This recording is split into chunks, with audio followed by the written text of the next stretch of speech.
Astaghfirullah. Bismillahirrahmanirrahim. Assalamualaikum warahmatullahi wabarakatuh.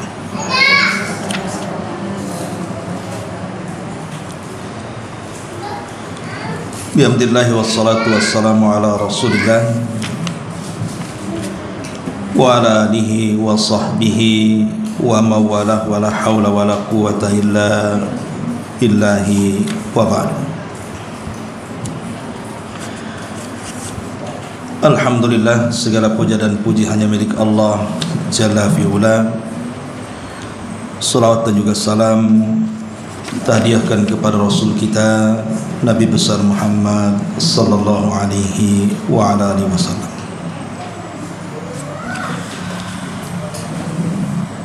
Baik, kita akan lanjutkan kajian kita, masih membahas Siratul Mustafa alaihi salatu wassalam,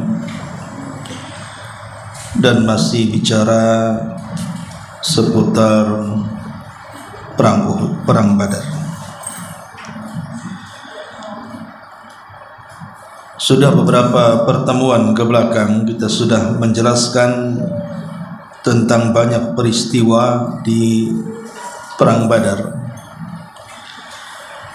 termasuk juga bagaimana para sahabat Nabi sallallahu alaihi wasallam berjuang berjihad di perang Badar dengan sangat heroik sekali, dan mendapatkan kemenangan yang luar biasa, termasuk tawanan dan juga harta rampasan perang. Masalahnya ada beberapa problem yang terjadi seputar tawanan di perang Badar ini. Inilah yang kita akan bahas sedikit tentang problematika seputar tawanan. Baik, kita akan baca sedikit di sini. Manakala Rasulullah sallallahu alaihi wasallam sampai di kota Madinah, beliau meminta pendapat para sahabat soal para tawanan perang Badar. Berkatalah Abu Bakar Siddiq radhiyallahu anhu dan mengatakan, wahai Rasul, bukankah para tawanan itu adalah anak-anak paman kita? Bahkan sebagiannya keluarga besar kita dan saudara-saudara kita. Sungguh aku berpendapat agar kita ambil tebusan saja dari mereka, sehingga apa yang kita ambil untuk menopang kekuatan dalam rangka menghadapi orang-orang kafir. Semoga saja dengan begitu Allah memberikan hidayah kepada mereka, sehingga nantinya menjadi penolong-penolong kita. Maka Rasulullah sallallahu alaihi wasallam menjawab, lalu bagaimana pendapatmu wahai Umar?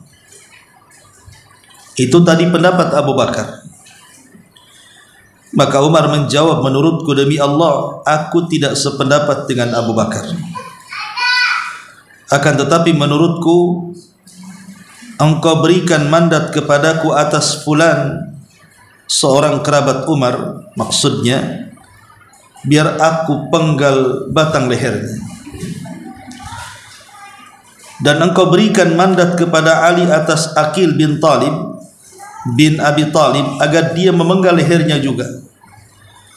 Dan engkau berikan mandat kepada Hamzah atas fulan dan fulan yang merupakan saudaranya agar dia juga memenggal lehernya, sehingga musuh-musuh Allah mengetahui bahwa di hati kita tidak ada sikap lunak dan belas kasih terhadap orang-orang musyrik, dan mereka itu adalah para tokoh, pemimpin dan komandan mereka. Umar berkata, menceritakan kisahnya, maka Rasulullah sallallahu alaihi wasallam lebih cenderung kepada pendapat Abu Bakar, tidak kepada pendapatku. Lalu beliau mengambil tebusan dari mereka. Maka tatkala keesokan harinya, Umar radhiyallahu an kemudian berkata, lalu pagi harinya aku menghadap Nabi dan juga menghadap Abu Bakar. sementara keduanya sedang menangis. Lantas aku bertanya kepada Rasulullah sallallahu alaihi wasallam, tolong beritakan kepadaku apa yang menyebabkan engkau dan sahabatmu ini, maksudnya Abu Bakar, kenapa kalian berdua menangis? Bila mendapatkan alasan untuk menangis, maka aku akan ikut serta menangis, dan jika tidak, maka aku tidak akan berusaha menangis karena tangisan kalian berdua. Maka Nabi SAW menjawab, aku menangis karena satu hal yang ditawarkan oleh para sahabatmu agar mengambil tebusan. Sungguh telah ditampakkan kepadaku hukuman bagi mereka yang masanya lebih dekat daripada pohon itu. Lalu Allah Subhanahu wa taala menurunkan ayat, "Ma kana lin-nabi an yakuna lahu asra hatta yuskhina fil ard turiduna arada ad-dunya wallahu yuridul akhirata wallahu azizun hakim laula kitabun minallahi sabaqa lamassakum fima akhadtum adzabun azim." Tidak patut bagi seorang nabi mempunyai tawanan sebelum dia dapat melumpuhkan musuhnya di muka bumi. Kamu menghendaki harta benda duniawi, sedangkan Allah menghendaki pahala akhirat untukmu. Dan Allah maha perkasa lagi maha bijaksana. Kalau sekiranya tidak ada ketetapan yang telah terdahulu dari Allah, niscaya kamu ditimpakan siksa yang besar karena tebusan yang kau ambil itu. Ada riwayat yang mengatakan bahwa yang dimaksud dengan ketetapan yang telah terdahulu dari Allah adalah yang diisyaratkan dalam surah Muhammad ayat 4, hatta idza khanastumuhum fashuddul wathaq wa imma manna ba'du wa imma fidaan hatta tada'al harbu awzaraha. Sehingga apabila kalian telah membunuh mereka secara besar-besaran, maka tawanlah mereka, lalu setelah itu kalian boleh membebaskan mereka atau menerima tebusan sampai perang selesai. Di dalam ayat tersebut terdapat izin agar mengambil tebusan dari para tawanan. Oleh karena itulah mereka tidak disiksa, tetapi hanya turun teguran kepada mereka yang telah menawan orang-orang kafir sebelum mereka mendapatkan atau sebelum mereka mengalahkan di muka bumi. Lah versi riwayat lain mengatakan bahwa ayat tersebut bahkan turun setelah itu, dan yang dimaksud dengan ketetapan yang telah terdahulu dari Allah adalah ilmu Allah yang berkenaan dengan penghalalan harta-harta rampasan perang bagi umat ini, atau ampunan dan rahmat bagi para mujahidin Badar. Mengingat putusan yang sudah mantap untuk mengambil pendapat Abu Bakar Siddiq, maka beliau mengambil tebusan tersebut. Tebusan itu senilai 1.000 dirham, 3.000 dirham sampai ke 4.000 dirham. Lah penduduk Mekah mayoritas bisa baca tulis, sedangkan penduduk Madinah tidak demikian. Maka siapa saja yang tidak mampu membayar tebusan, maka diserahkan kepadanya 10 orang anak dari Madinah agar mereka mengajari mereka baca tulis. Dan bila mereka sudah pandai, barulah kemudian mereka dilepaskan dari tebusannya. Lah beberapa di antara para tawanan tersebut dilepaskan oleh Rasulullah SAW tanpa ada tebusan sama sekali, seperti Al-Muttalib bin Hantab, Saifi bin Abi Rifa'ah, dan Abu Izzah Al-Jumahi yang kelak dibunuh sebagai tawanan pada perang Uhud dan akan dibicarakan kematiannya nanti. Beliau juga membebaskan menantu beliau Abul As ibn Rabi dengan syarat membiarkan Zainab putri beliau menentukan jalan hidupnya. Namun sebelumnya Zainab telah mengirim uang untuk menebusnya. Ketika menikah dengan Abul As ibn Rabi, tatkala Nabi SAW melihatnya, beliau amat iba sekali dan memohon kepada para sahabat agar mengizinkannya melepaskan Abul As ibn Rabi. Lalu mereka pun mempersilahkan beliau, maksudnya untuk pergi. Kemudian Nabi SAW menganjurkan persyaratan kepada Abul As ibn Rabi agar membiarkan Zainab menentukan jalan hidupnya. Lalu dia melakukannya, kemudian Zainab pun ikut berhijrah. Setelah itu Rasulullah SAW mengirim Zaid ibn Harithah dan seorang dari Ansar seraya berkata, siagalah di lembah Ya'jaj hingga Zainab melintasi kalian berdua, lalu kalian menyertai dan mengambilnya ke Madinah. Kemudian keduanya berangkat hingga akhirnya membawa pulang Zainab. Dan kisah hijrahnya ini amat sangat panjang dan demikian ironisnya. Di dalam tawanan juga terdapat Suhail ibn Amr. Dia seorang orator yang menawan. Umar berkata, wahai Rasul, cabutlah kedua gigi seri Suhail ibn Amr agar terjulur lisannya. Dengan begitu dia tidak bisa berpidato untuk menjelek-jelekan kamu selamanya. Hanya saja Nabi SAW menolak permintaan itu untuk menjaga supaya tidak terjadi penyiksaan fisik dan agar terhindar dari siksaan Allah pada hari kiamat. Sehingga satu hari ketika Sa'ad bin An-Nu'aim pergi dalam rangka berumrah, namun dia tidak ditahan oleh Abu Sufyan. Ketika itu anaknya Amr ibn Abi Sufyan termasuk di dalam deretan para tawanan. Lalu mereka kaum muslimin mengirimkan kepada Abi Sufyan hingga Abi Sufyan pun melepaskan Sa'ad sebagai tebusan mengganti orang. Baik, di sini ada kisah menarik dalam peristiwa tawanan Badar. Nabi SAW bukan pemimpin yang otoriter. Artinya bukan Nabi SAW memutuskan apa kata dia. Pokoknya apa yang dikatakan Rasul harus diikuti. Tapi Nabi SAW pemimpin yang bijak. Apapun permasalahannya selalu melibatkan dua manusia mulia ini, Abu Bakar dan Umar radhiyallahu anhu. Makanya wajar kalau keduanya disebut wazir, penasehat Nabi SAW. Jadi orang yang senantiasa dimintai pendapat. Dan pendapat keduanya walaupun berseberangan terkadang, tetapi keduanya memiliki alasan sendiri-sendiri. Makanya Nabi SAW senang dengan keduanya. Wajar kalau Rasul kemudian mengatakan di hadapan para sahabatnya, iqtadu billadaini min ba'di, ikutilah dua orang yang apabila aku meninggal setelahnya. Kemudian Nabi SAW mengatakan, pertama ikutilah Abu Bakar, dan yang kedua ikutilah Umar bin Khattab radhiyallahu anhu. Jadi dari sini kita tahu bahwa dua manusia ini adalah manusia yang sangat dicintai Nabi SAW melebihi sahabat yang lainnya. Pertama tentunya Abu Bakar karena manusia terbaik setelah Rasul. Kemudian yang kedua Umar ibn Khattab radhiyallahu anhu. Tapi yang namanya dua manusia yang berbeda, tentu dua manusia ini juga terkadang banyak berselisih pendapat.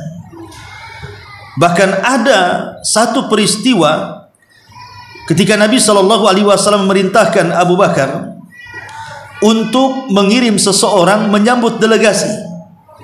Ketika itu Abu Bakar memilih seorang sahabat karena layak untuk menyambut delegasi. Tapi Umar radhiyallahu anhu ketika itu menganggap bahwa utusan Abu Bakar untuk menyambut delegasi itu tidak layak, dan dia mengatakan bahwa yang layak adalah Fulan ibn Fulan, orang dia. Maka bertengkarlah antara Abu Bakar dan Umar tepat di hadapan Nabi. Ketika kemudian suaranya meninggi, bahkan lebih tinggi dibandingkan suara Nabi, maka turunlah ayat, la tarfa'u aswatakum fawqa sautin Nabi. Janganlah kalian mengangkat suara kalian di atas suara Nabi. Maka sejak saat itu baik Abu Bakar dan Umar apabila bicara dengan Nabi SAW, keduanya bicara dengan pelan. Bahkan saking pelannya Nabi SAW terkadang tidak dengar apa yang diucapkan keduanya. Ngomong apa? Kan itu.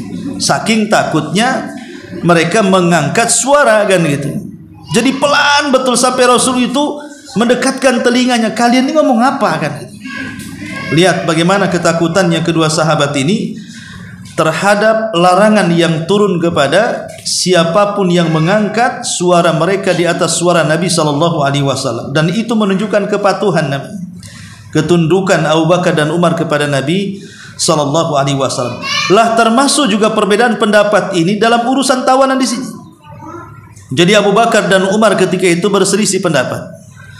Abu Bakar menganggap bahwa karena tawanan Badar itu sebagiannya masih ada hubungan kerabat, mungkin di antara mereka pamannya, sepupunya, ponakannya, atau keluarganya, sehingga Abu Bakar masih ada sifat kasihan. Kalau seandainya mereka dibantai, dibunuh, mereka masih saudara kita. Di mana hati kita dengan mereka?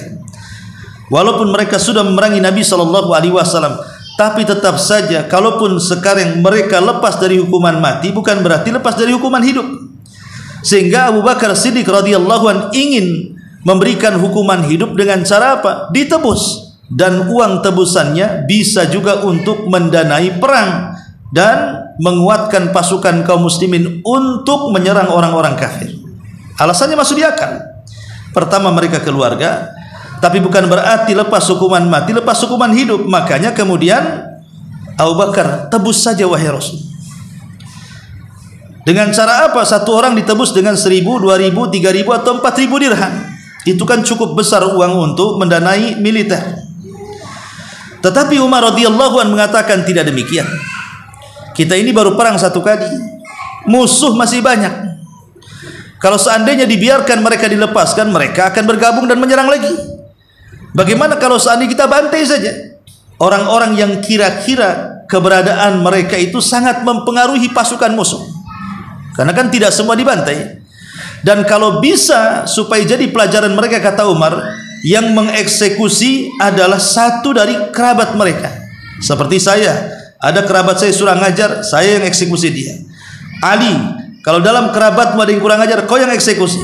Hamzah, kalau seandainya ada yang kurang ajar dari keluargamu, kau yang eksekusi. Kenapa Umar menerapkan seperti itu? Supaya menjadi bahan renungan bahwa inilah bedanya muslim dengan orang kafir. Kalau sudah keluarga kemudian beda akidah, maka beda juga hubungannya. Supaya mendapatkan ketakutan bagi orang-orang kafir Quraisy. Awalnya Nabi SAW cenderung dengan pendapat Abu Bakar. Itu pada awalnya. Karena bagaimanapun Nabi SAW Nabiur Rahmah.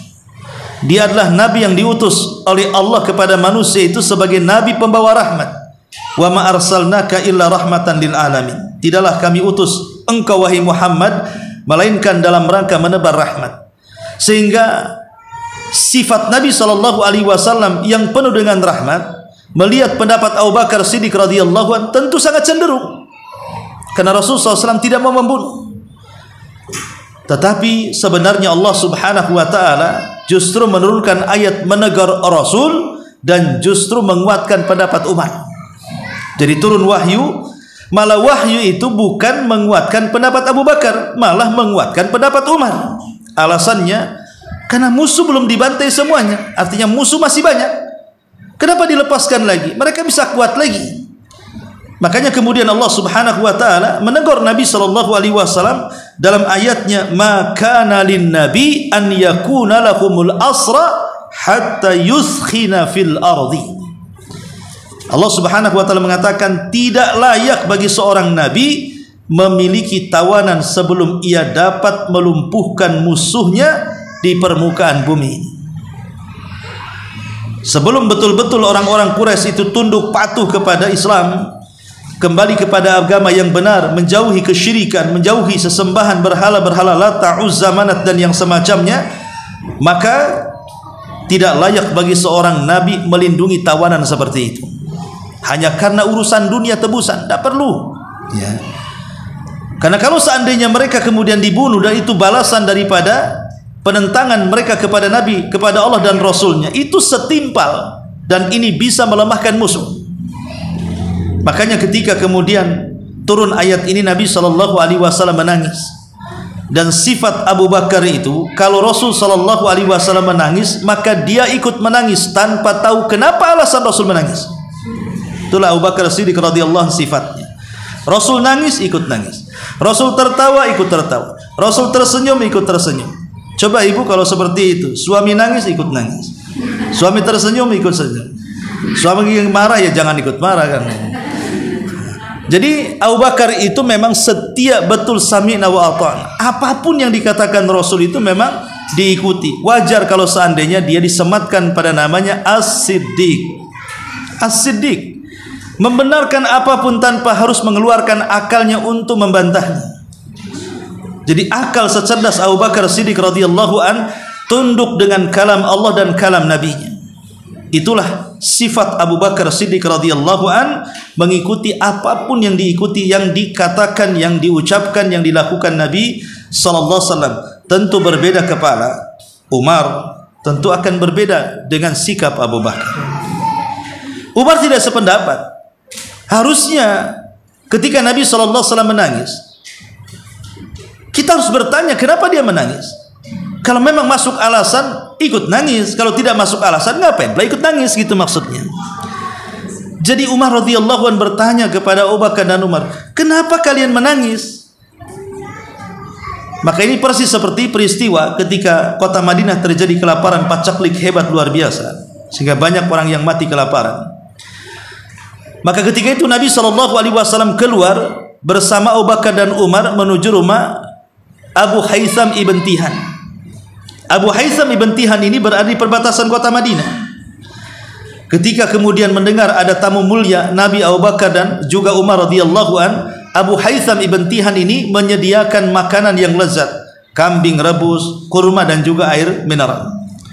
Ketika Nabi SAW hendak memakannya, entah kenapa tidak jadi, kemudian menangis.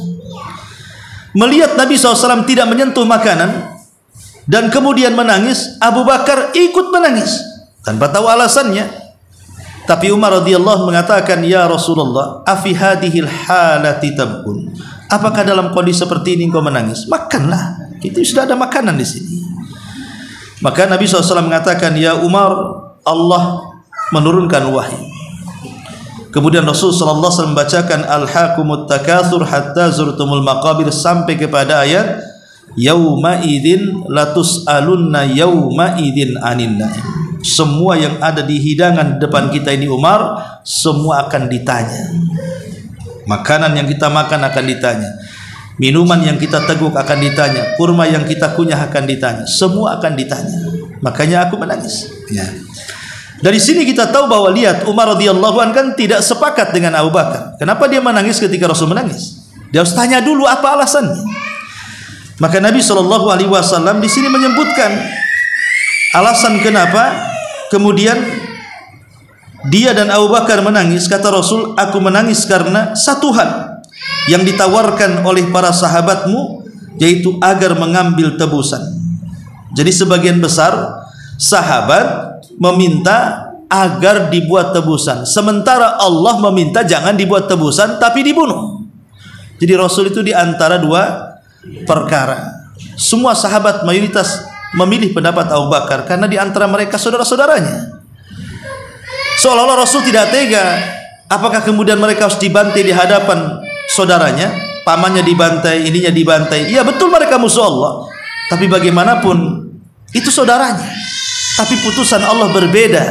Putusan Allah bahwa tidak layak bagi seorang nabi menyimpan tahanan. Maknanya Nabi SAW disuruh untuk berlaku seperti yang dikatakan Umar bin Khattab radhiyallahu anhu. Tapi karena kemudian sudah kemudian disepakati surat itu dan disepakati juga oleh penduduk Mekah, akhirnya kemudian membuat kebijakan boleh ditebus bagi yang bisa menebus. Tapi bagi yang tidak bisa menebus dan dia punya keahlian dalam menulis dan membaca, maka setiap satu orang yang ahli dalam menulis dan membaca, dia harus mengajari 10 anak-anak Madinah, anak-anak Ansar sampai bisa membaca dan menulis, baru kemudian dilepaskan tebusannya. Ini kebijakan yang luar biasa dari Nabi SAW untuk mencerdaskan anak-anak, mencerdaskan anak-anak Ansar. Karena umumnya penduduk Mekah itu bisa baca, sementara penduduk Madinah itu tak bisa baca. Makanya kemudian dianjurkan Nabi SAW, ini adalah hal yang baik supaya anak-anak Ansar bisa membaca dan menulis dan mereka pun tidak jahil. Maka itulah yang kemudian dibuat oleh Nabi SAW dalam memutuskan tawanan itu. Walaupun sekali lagi ada beberapa orang yang dilepas tanpa tebusan, ada orang yang dilepas karena ditebus, ada juga tawanan yang tidak boleh lepas kecuali ditebus dengan cara menyalurkan ilmu pengetahuan membaca dan menulis kepada anak-anak Ansar. Ya. Tapi di sini juga disebutkan tentang kisah Zainab yang sudah kita ceritakan, di mana Zainab ini dia harus mengumpulkan harta untuk menebus suaminya. Bayangkan, suaminya ikut terlibat dalam memerangi Nabi Shallallahu Alaihi Wasallam yang merupakan mertuanya. Dia menikah dengan Zainab putri Nabi, tapi memusuhi mertuanya. Sebenarnya Abul As tidak memusuhi, karena terlibatnya perang Abul As itu karena paksaan, karena Abu Jahal yang memaksa untuk terlibat. Karena tidak semua mau perang melawan Rasul, tapi karena Abu Jahal memaksa, sehingga banyak kemudian orang-orang yang terpaksa ikut. Salah satunya Abul As ibn Rabi, tapi Allah takdirkan menjadi tawanan, dan dia pun tidak dilepas oleh Rasul dan juga para sahabat, melainkan dia harus meminta tebusan sebagai pembebasan. Masalahnya Zainab tidak kaya, mengeluarkan 2.000, 3.000 sampai 4.000 dirham itu berat. Dan kita tahu bahwa orang-orang yang terpaksa ikut tidak mendapatkan bantuan dari kabilah-kabilah yang ikut menyerang Nabi, termasuk Abu Jahal. Keluarganya dan siapapun tidak ikut membantu. Lah, karena tidak ada ikut membantu dalam pendanai pembebasan, makanya kemudian Zainab kalang kabutlah untuk menebus suaminya. Dengan terpaksa kemudian dia melihat sebuah kalung yang pernah diberikan ibundanya Zainab waktu pernikahan dia dengan Abul As ibn Rabi. Itu hanya satu-satunya harta Zainab yang mungkin boleh jadi dengan harta itu bisa menebus suaminya. Saking cintanya Zainab kepada suami. Dan ketika itu belum ada ayat larangan tidak boleh menikahi orang musyrik. Karena ayat larangan menikahi orang musyrik itu kan berada di kota Madinah, jauh sebelum atau jauh setelah kemudian Abul As tertangkap kedua kalinya. Artinya Nabi SAW masih mengizinkan Zainab satu rumah dengan Abul As ibn Rabi suaminya. Tapi setelah turun ayat larangan itulah makanya Nabi SAW kemudian meminta kepada Abul As untuk mengembalikan putrinya ke Madinah, karena haram bagi seorang wanita muslimah menikah dengan laki-laki kafir. Makanya kemudian ketika Rasul melihat tebusan itu, dia menangis. Sahabat mengatakan, Rasul, kenapa anda menangis? Kemudian Rasul mengatakan, tahu enggak gelang ataupun kalung yang diberikan Zainab untuk menebus Abul As ini? Dia adalah kalung dari istriku Zainab, diberi di malam hari saat keduanya menikah. Aku teringat dengan istriku Khadijah. Makanya Rasul mengatakan, kalau kalian mau, kembalikanlah kalung Khadijah ini yang merupakan hadiah kepada Zainab, dan tolong bebaskan suaminya. Tetapi ini terserah kalian, kalian menerima atau tidak. Kemudian sahabat pun mengerti perasaan Rasul dan mereka mengatakan sami'na wa ata'na. Akhirnya kalung itu dikembalikan kepada Zainab, tapi Rasul berikan syarat, sepulangnya kau ke Mekah, balikan Zainab ke kami. Maksudnya hijrahkan dia ke Madinah. Dan betul Abul As adalah orang yang patuh. Masalahnya ketika itu Zainab sedang hamil. Ketika kemudian diantar oleh Abul As ibn Rabi, harusnya di malam hari gelap-gelap, malah diantar di siang hari. Ketahuanlah sama orang-orang musyrik. Akhirnya dihadang karena ketakutan, terjadilah keguguran. Jadi Zainab keguguran karena ketakutan dihadang oleh musuh. Barulah kemudian Abu Jahal musuh Allah Subhanahu wa taala, para pembesarnya mengatakan, kalau engkau ingin mengantar istrimu, antar di malam hari, jangan ketahuan mata-mata kami. Maka akhirnya diantarlah di malam hari. Sebab keguguran inilah Zainab sering sakit-sakitan. Makanya setelah kemudian 2 tahun di kota Madinah, maka Zainab pun meninggal dunia, dan 1 tahun setelahnya disusul suaminya Abul As ibn Rabi radhiyallahu anhu. Intinya di dalam kisah problematika seputar tawanan Badar ini terjadi khilaf antara Abu Bakar dan juga Umar radhiyallahu anhu. Baik, kemudian di sini membahas tentang Al-Quran, berbicara tentang tema pertempuran. Mengenai tema pertempuran ini turunlah surah Al-Anfal, yang sebagian besar surat ini menceritakan tentang perang Badar. Surat ini dapat dikatakan bila ungkapan ini dapat dibenarkan sebagai tanggapan ilahi atas pertempuran tersebut. Ia amat berbeda dengan tanggapan-tanggapan alias komentar-komentar yang disuarakan para raja dan para panglima setelah meraih kemenangan. Sesungguhnya pertama-tama Allah mengalihkan perhatian kaum muslimin agar adanya beberapa keterbatasan pada mereka di samping akhlak-akhlak terpuji yang masih ada pada diri mereka. Sebagiannya muncul agar mereka berupaya menyempurnakan diri mereka dan mensucikan melalui pujian-pujian tersebut. Selanjutnya Allah memuji akan adanya dukungan, bantuan dan pertolongannya secara gaib terhadap kaum muslimin dalam kemenangan ini. Dia menyinggung hal itu agar mereka tidak terkecoh oleh keberanian dan kepahlawanan mereka, sehingga menyelinap sifat congkak dan sombong ke dalam diri mereka, bahkan agar mereka bertawakal kepada Allah, mentaatinya dan menaati Rasulnya. Jadi dalam perang Badar ini, Bu, kan Allah mengirim tentara malaikat dipimpin Jibril, tapi kan tidak dilihat sahabat. Supaya apa? Supaya tidak ujub. Oh, lihat tentara kami besar, ditolong oleh para malaikat. Jangan sampai sifat ini muncul. Makanya disembunyikan bantuannya. Walaupun oleh orang-orang musyrik sebagiannya dilihat pasukan itu, tapi di mata kaum muslimin tidak diperlihatkan. Dan ini keajaiban. Musuh bisa melihat, tapi teman sendiri tak bisa melihat. Ya, dalam perang Badar ini. Dan itu kesaksiannya langsung dari Abbas ketika dia jadi tawanan. Dia mengatakan, sungguh yang menangkapku adalah orang yang berbaju putih dan berpenunggang kuda putih, di tangannya pedang yang sangat tajam. Dialah yang menangkapku. Ketika ada orang Ansor yang ngaku-ngaku dia yang menangkapnya. Dari sini kita tahu orang-orang musyrik diperlihatkan, para malaikat yang membantu, sementara kaum muslimin tidak diperlihatkan. Tujuannya di sini supaya tidak terkecoh, tidak sombong, tidak iri hati, tidak ujub, dan senantiasa tawakal kepada Allah dan mentaati Rasul. Kemudian Allah menjelaskan target dan tujuan-tujuan mulia yang karenanya Rasul mengarungi pertempuran berdarah dan mengerikan ini. Demikian pula menunjukkan kepada mereka sifat-sifat dan akhlak yang menjadi sebab kemenangan di dalam pertempuran.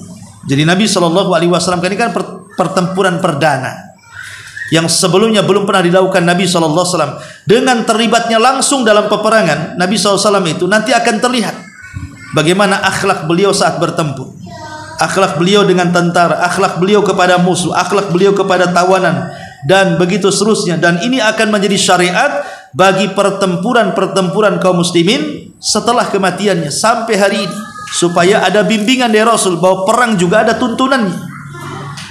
Makanya Nabi SAW juga ikut terlibat langsung dalam perang Badar.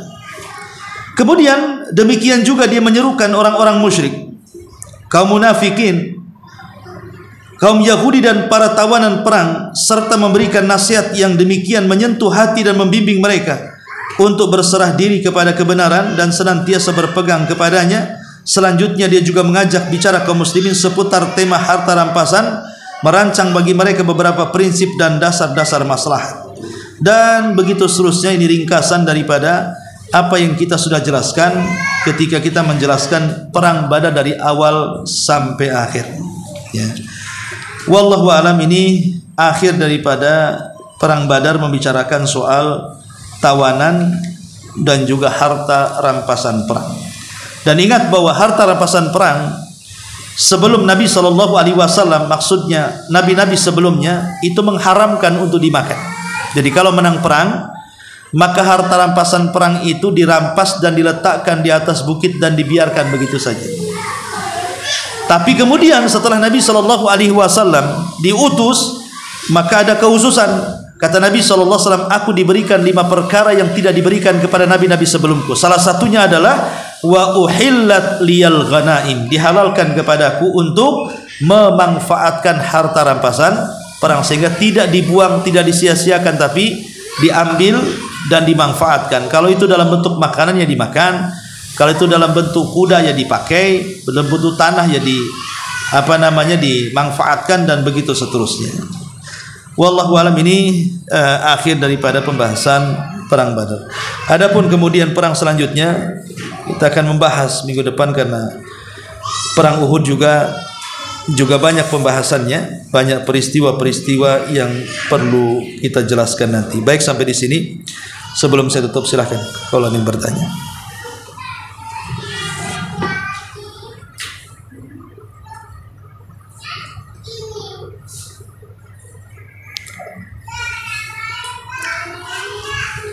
Nggak ada. Baik, kalau nggak ada, kita tutup. Subhanaka wa bihamdika, asyhadu an la ilaha illa anta, astaghfiruka wa atubu ilaik. Assalamualaikum warahmatullahi wabarakatuh. Ya, saya minta maaf. Waktunya agak pendek. Kaki agak linu-linu. Habis jatuh kemarin dari motor. Jadi